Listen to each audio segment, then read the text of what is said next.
మా ఇంకెంతసేపు కాలేజ్కి లేట్ అవుతుంది, త్వరగా బాక్స్ కట్టు. రేయ్, నువ్వు ఎలాగో కాలేజ్కి వెళ్ళేది బంక్ కొట్టడానికి, దానికి ఎందుకురా అంత తొందర? రేమా టికెట్స్ తీసావా? అసలు ఈరోజు రెబల్ స్టార్ ప్రభాస్ సినిమా, థియేటర్లో సీట్లు చినిగిపోవాల్సిందే. రేయ్, ముందు ఆ ప్యాంట్ తీసి లూజ్ ప్యాంట్ వేసుకో. ఎందుకన్నా బానే ఉంది కదా. కాలేజ్ బంక్ కొట్టేటప్పుడు కంఫర్టబుల్ గా ఉంటుందిరా. థియేటర్లో సీట్లు తర్వాత చింపుదు గాని. అన్నా నేను బంక్ కొట్టే సినిమాకి అంతొద్దు. సర్లే, ఇంతకీ బంక్ కొట్టేది ఫ్రంట్ గోడ నుంచా బ్యాక్ గోడ నుంచా? బ్యాక్ కూడా నుంచే. ఆ బ్యాక్ గోడ లెఫ్ట్ సైడ్ లో కొంచెం ముందుకెళ్తే ఒక 2 feet హోల్ ఉంటుంది, అందులో నుంచి వెళ్ళండి, ఈజీగా ఉంటుంది. అది ఎక్కడుంది? ఎప్పుడో మూసేశారుగా. ఏరా, బంక్ కొట్టడం తెలియదన్నావు? అన్నానా అనే ఉంటా నోటి స్మెల్ రావట్లేదు. ఓకే రేయ్, సిగరెట్స్ ఎక్క తాకురా, హెల్త్ కి మంచిది కాదు. అన్నా నేను సిగరెట్స్. ఆహా, 10 రూపాయలు ఫోన్ పే చేసా, వెళ్ళి ఓ క్లాసిక్ కింద తీసుకురా. అన్నా క్లాసిక్ 15 రూపీస్ కదా. ఆహా, నీకెలా తెలుసు? చీ మన నోటిదులా. రేయ్, ఎవరో రమేష్ అంట కంటిన్యూస్ కాల్ చేస్తున్నాడు. రమేషా? నువ్వు? రేయ్, ఆ అమ్మాయిని ఇంట్లో ఉన్నప్పుడు తక్కువ కాల్ చేయమని చెప్పు. లిఫ్ట్ చేసావా? లేదు. అంత కరెక్ట్గానే మేనేజ్ చేశానా? మరి ఎలా తెలిసింది? రమేష్ ని రమ్య అని, నిఖిత అని మాకు ముందే తెలుసురా. మా ముందు కాలేజ్కి వెళ్ళినట్టే వెళ్ళి బస్ స్టాప్ లో అమ్మాయిని ఎక్కించుకోవడం, గర్ల్ ఫ్రెండ్ తో మాట్లాడుతున్నప్పుడు నేను వస్తే అబ్బాయితో మాట్లాడుతున్నట్టు యాక్ట్ చేయడం, అవుట్డేటెడ్ ఐడియాస్ రా ఇవన్నీ. ఏమైనా కొత్తగా ట్రై చేయి. ఇక నుంచి అన్నయ్య ముందు చాలా జాగ్రత్తగా ఉండాలి. అన్నయ్య. ఏంట్రా? అన్నయ్య, ఇంట్లో నిన్నందరూ సాంప్రదాయాన్ని, సుప్పిని, శుద్ధ పూసుని అని అంటారు. మా క్లాస్ మేడం ఏంటి నేను అలా తిట్టింది? ఎవరు? Chemistry madam. ఏంటి ఆమె కూడా? ఏంటి ఆమె కాదా? కాదు. అయితే పైతాన్ మేడం అయి ఉంటుంది కదా. ఏం జరిగింది? అప్పట్లో దాని కూతుర్ని తెగ గెలికేసాను, ఆ కోపం ఇంకా పోలేదనుకుంటా. మరి కెమిస్ట్రీ మేడం? అంటే పైతాన్ మేడం అమ్మాయి పడలేదని కెమిస్ట్రీ మేడం కూతుర్ని ట్రై చేశాను.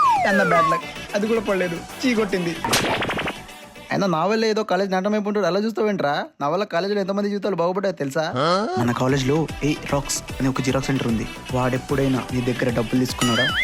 లేదన్నా, అదే నేను ఆలోచిస్తున్నాను. మరి వాడు బాగుపడ్డది మన వల్లేరా. కాలేజ్లో స్పోర్ట్స్ టీచర్ ఎప్పుడైనా ఏమన్నా అన్నాడా నీకు? లేదే, ఏమనలేదు. మన ఫ్రెండే రావా, మామూలుగా ఉండదు మనతో. దీన్ని బట్టి అన్నయ్య కాలేజ్లో చదువుకోవడం కంటే పత్తి వ్యాపారాలే బాగా చేస్తుంటాడు. అమ్మా నేను కమాండ్ స్టడీస్కి వెళ్తున్నా, రావడానికి లేట్ అవుతుంది. తాగిన తర్వాత బండి తీయడం కరెక్ట్ కాదు, అక్కడే పడుకో. నేను తాగడం? ఎగ్జామ్స్ కి ముందు ఇలాంటి కంబైన్ స్టడీస్ చాలా చేసాం రా మేము. మావా, రేపు మార్నింగ్ నుంచి ఎగ్జామ్స్ అంటారా? ఇది ఎప్పుడు పెట్టారా? బొక్కలే, మనం ఎప్పుడైనా కాలేజీకి వెళ్తేనే తెలిసేది. పోనీ సిలబస్ ఏంట్రా? వీళ్ళు ఎగ్జామ్ అని చెప్పారు కానీ సిలబస్ ఏంటో చెప్పలేదురా. మరి ఇప్పుడు ఎలా రా? ఏంట్రా, రేపు మార్నింగ్ నుంచి ఎగ్జామ్స్ అంటగా? అవునన్నా, అందుకే ప్రిపేర్ అవుతున్నా. అవునా, సిలబస్ ఏంటి? అదే చూస్తున్నాను అన్నయ్య. పోనీ ఏ ఎగ్జామో తెలుసా? ఎగ్జామ్ అది అంత ఆలోచించకు. రేపు నీకు physics exam. Priya madam invigilator, మొత్తం తనే చూసుకుంటుంది, నువ్వు సరిగ్గా రాస్తే చాలు పాస్ అయిపోతావు. ప్రియా మేడం నీకెలా తెలుసు? అయినా తను నాకెందుకు హెల్ప్ చేస్తుంది?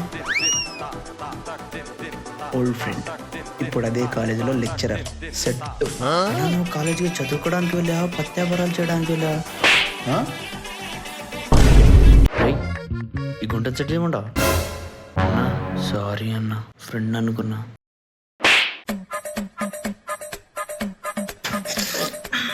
ఏంటన్నా సరిదైందా? 2 పెగ్గులే, అదే సెట్ అయిపోద్ది. ఏంటన్నా పిలిచావు? నా ఫ్రెండు. హాయ్ అన్నా. హాయ్ రా, పదరా ఓ 2 బీర్లు వేసుకుంటూ మాట్లాడదాం. నాకు బీర్ అలవాట్లేదన్నా, ఓన్లీ హార్డే. నీ పెళ్ళైన దగ్గర నుంచి కుదరట్లేదురా, ఇలా కలిసి మంది వేయడం. ఇంతకు మీది లవ్ మ్యారేజా అరేంజ్ మ్యారేజా? డౌటా? లేచిపోయి పెళ్లి చేసుకున్నాడు.